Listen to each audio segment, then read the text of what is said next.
ہمارے ساتھ ہیں مہمان رمضان میں عمر فاروق صاحب، جو الخدمت فاؤنڈیشن جیسی بڑی عظیم آرگنائزیشن کے وائس پریزیڈنٹ ہیں۔ السلام علیکم ورحمۃ اللہ۔ السلام علیکم۔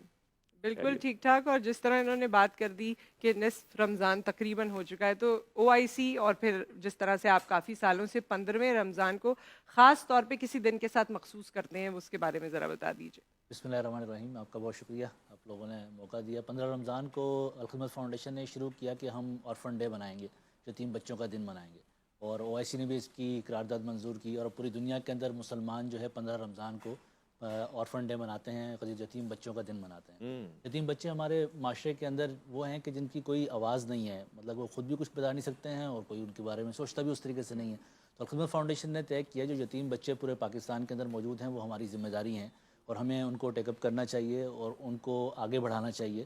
اور ان کے اندر ٹیلنٹ بھی بہت موجود ہے، لیکن بہت ساری مشکلات کی وجہ سے اور دوسری معاشرتی مسائل کی وجہ سے وہ آگے بڑھ نہیں پاتے ہیں، اور اس وجہ سے الخدمت فاؤنڈیشن نے شروع کیا کہ یتیم بچے جو ہم پر بوجھ نہیں ہیں بلکہ پوری ریاست کی تمام مسلمانوں کی وہ ذمہ داری ہیں۔ اللہ کے نبی کریم صلی اللہ علیہ وسلم نے فرمایا کہ یتیم بچوں کی کفالت میری ذمہ داری ہے، سبحان یعنی اللہ کے نبی کریم صلی اللہ علیہ وسلم نے اس کی ذمہ داری لی ہے۔ اس کا مطلب یہ ہے کہ قیامت تک آنے والے جتنے یتیم بچے ہوں گے وہ اللہ کے نبی کریم صلی اللہ علیہ وسلم نے اس کا ذمہ لیا ہے، اور اس کا ذمہ اسی لیے لیا ہے کہ اس کی امت میں ہوتے ہوئے ہم سب اس کی اس ذمہ داری کو پورا کریں گے۔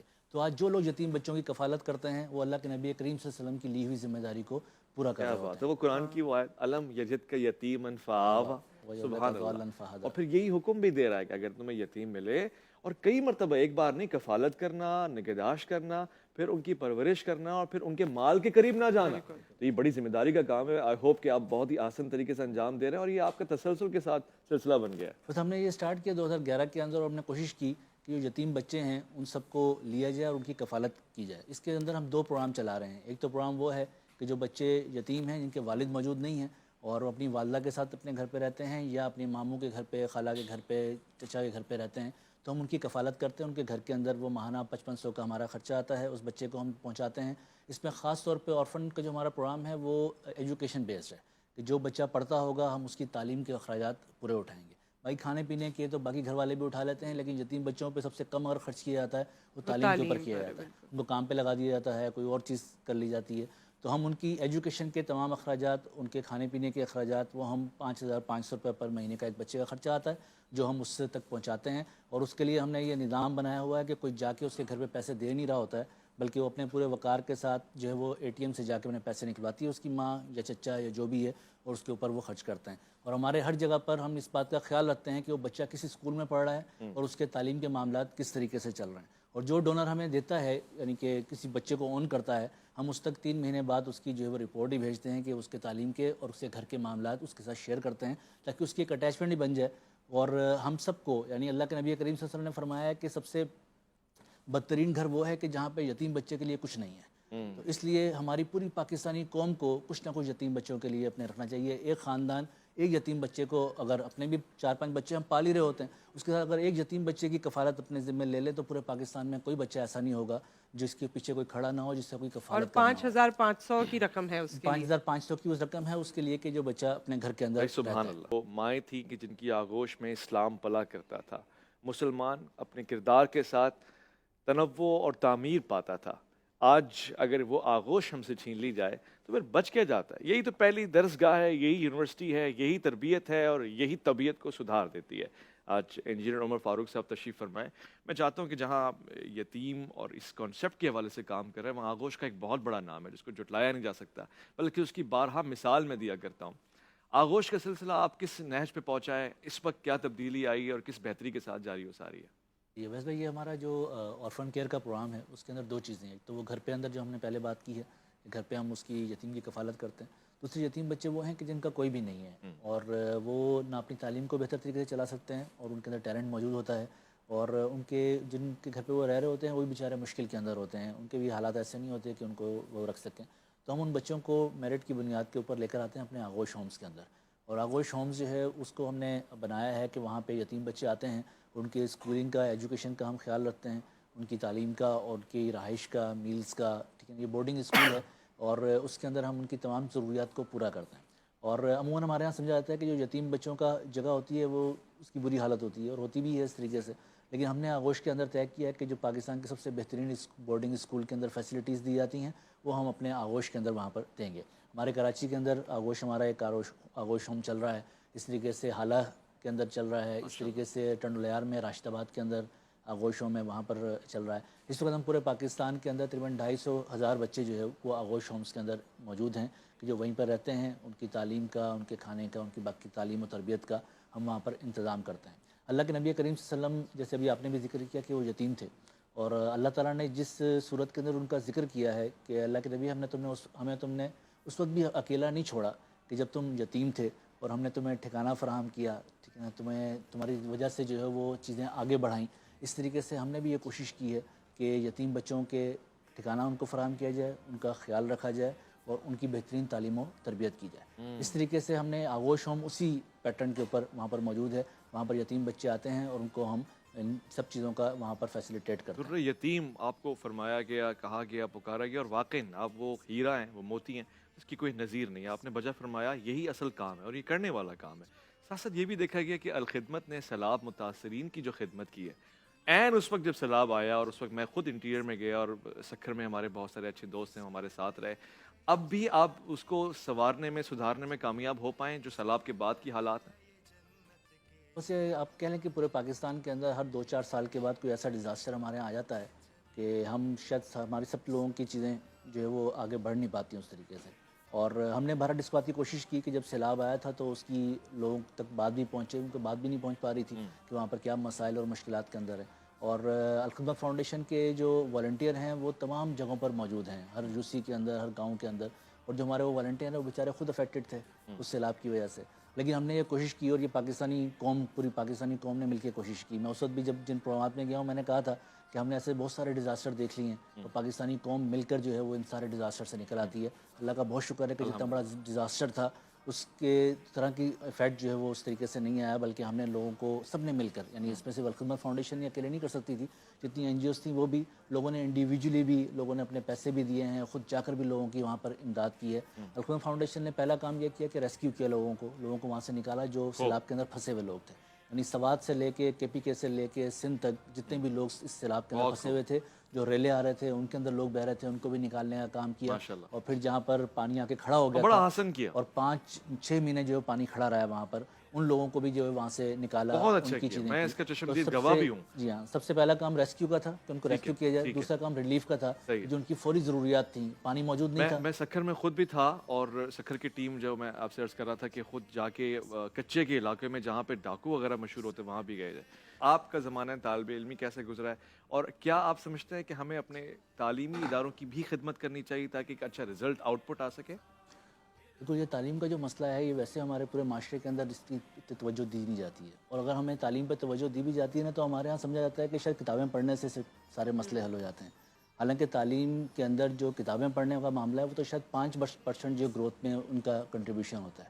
اس کے علاوہ یہ جو ایکٹیویٹیز ہیں جو ابھی آپ یہ کر رہے ہیں, اس کے اندر جو جنرل نالج کی چیزیں ہیں, اس کے علاوہ جنرل ایکٹیویٹیز ہیں, ایکسٹرا کریکولم ایکٹیویٹیز جو ہوتی ہیں, اس کے نتیجے کے اندر بچے جو سیکھتے ہیں اصل میں وہی سب کچھ جو ہے وہ ان کی زندگی کے اندر آگے بڑھ کے ان کے کام آتا ہے. اس لیے ٹھیک ہے تعلیم کے اندر کتابیں بھی ہمیں پڑھانی چاہیے, لیکن اس پورے کریکولم کو ٹھیک ہونا چاہیے, اور اس کے نتیجے کے اندر تعلیم و تربیت کے اندر ہمارے بچوں کا کام آگے جو ہے بڑھنا چاہیے. کریکولم پہ آپ لوگوں نے کام کیا بھائی, کیونکہ آپ لوگ بھی درس تدریس سے بھی منسلک ہیں, تو کوئی خاص کریکولم پہ آپ لوگ توجہ دیتے ہیں؟ جی ہمارے تو ادارے ہیں جو کریکولم کو ڈیزائن بھی کرتے ہیں اور بناتے بھی ہیں. عثمان پبلک اسکول کا آپ نے نام سنا ہوگا, ارکم پبلک اسکول کا نام سنا ہوگا, غزالی پورا ایک ہے, ارکم کے نام سے پوری چین ہے.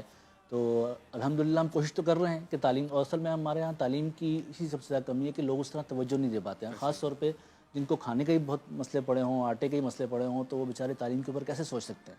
تو اس لیے تعلیم ہماری بہت ضروری ہے. ہمارے اچھے خاصے لوگ جو ہیں وہ اس تعلیم حاصل کر نہیں پا رہے ہیں. بچے اچھے خاصے ہیں کہ جو اسکول گوئنگ نہیں ہیں, اسکول نہیں جاتے ہیں, ان کے گھر کے مسائل ہی اتنے ہیں کہ ان کو اسکول بھیج نہیں پاتے ہیں. اس لیے ہمیں یہ سب چیزیں ٹھیک سے آگے بڑھانی چاہیے. ایک اور بات جو میں آپ کے توسط سے کہنا چاہتا ہوں کہ یہ تعلیم اور ہیلتھ جو ہوتا ہے یہ ریاست کی ذمہ داری ہوتی ہے. اور ہمارے ہاں جو آپ بھی اپنے معاشرے کے اندر دیکھتے ہوں, کراچی کے اندر تو آپ دیکھیں کہ گورنمنٹ اسکول کا تو کنسیپٹ ہی ختم ہو کر رہ گیا.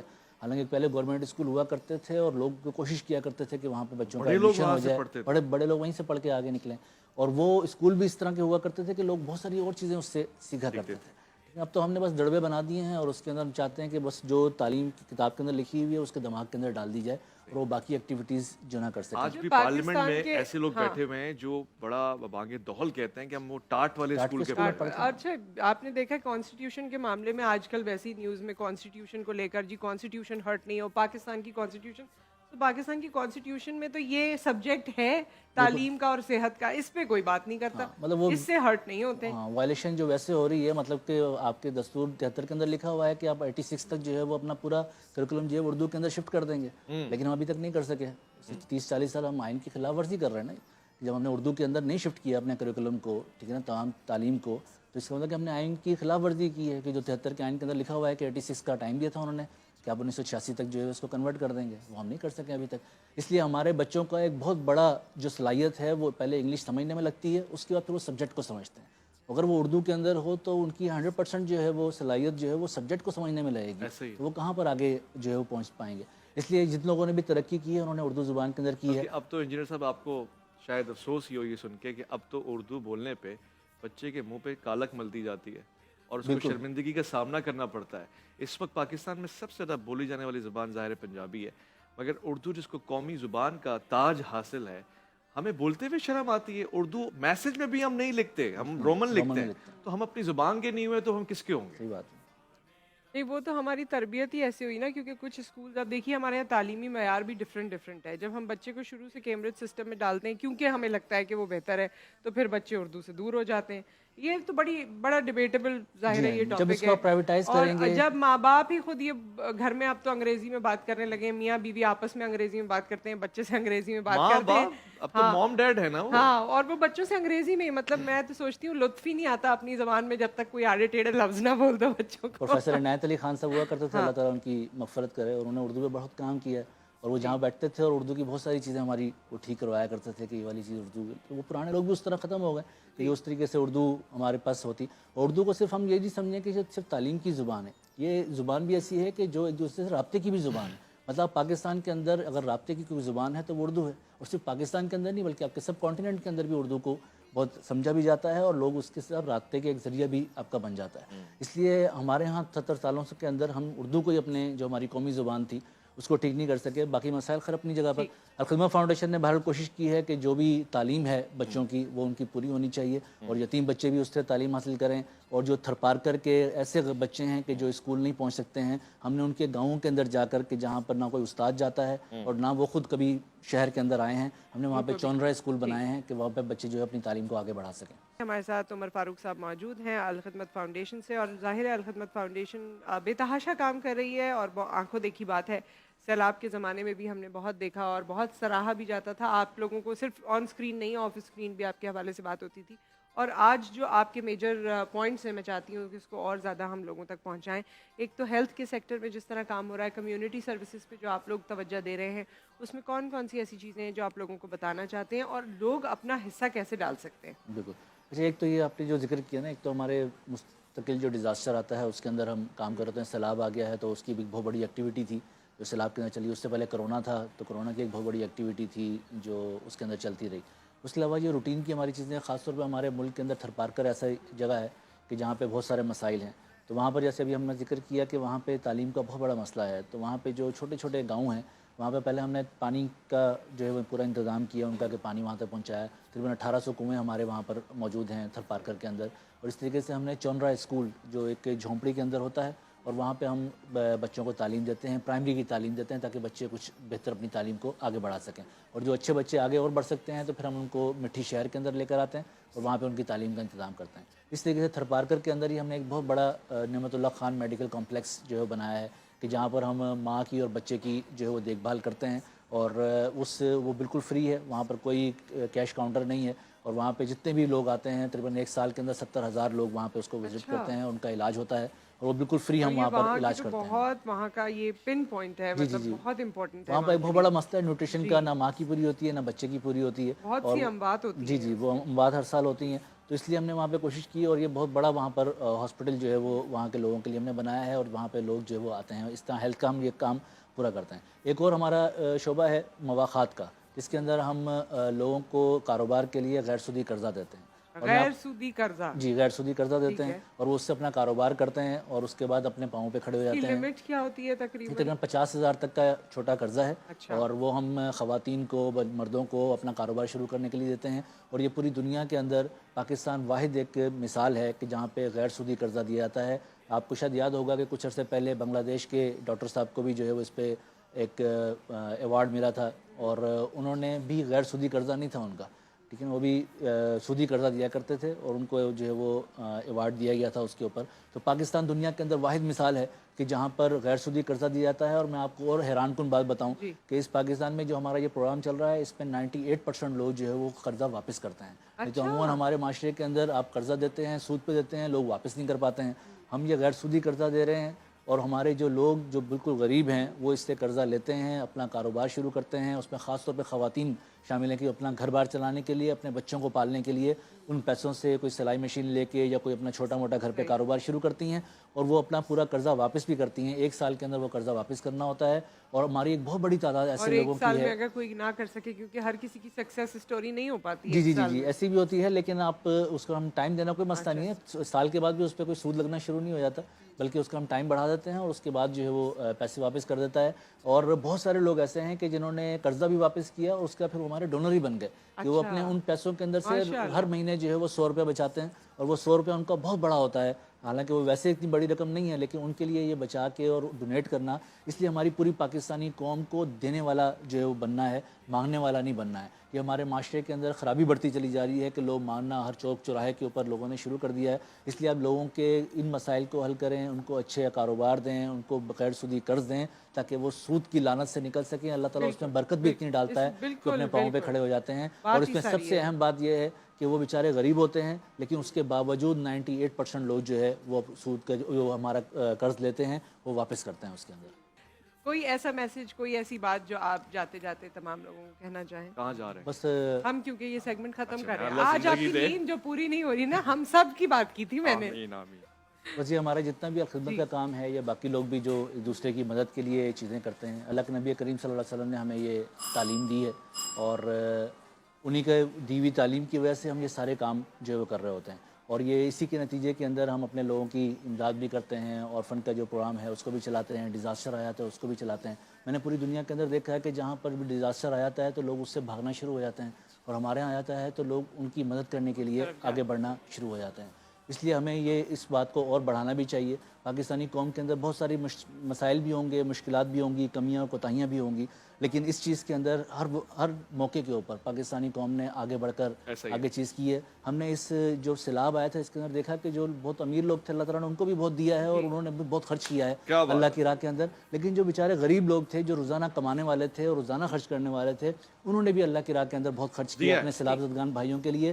جو کچرا اٹھانے والا بچہ تھا اس نے بھی اپنے پیسے اپنی جیب میں سے پیسے نکال کے حصہ ڈالا ہے. یہ ہم نے خود اپنی آنکھوں سے دیکھا ہے اور اس کے نتیجے میں پتہ چلتا ہے کہ یہ پوری پاکستانی قوم آپ کی بات سے مجھے لطف آ رہا ہے. وہ کہتے ہیں اور میں اس اتفاق کرتا ہوں، اکثر اور بیشتر ہم ایک ہجوم ہے، قوم نہیں ہے. مگر جب سیلاب یا ڈیزاسٹر آتا ہے نا پھر ہم سے اچھی کوئی قوم نہیں ہے. ہمیں مشکلات ہی بناتی ہیں.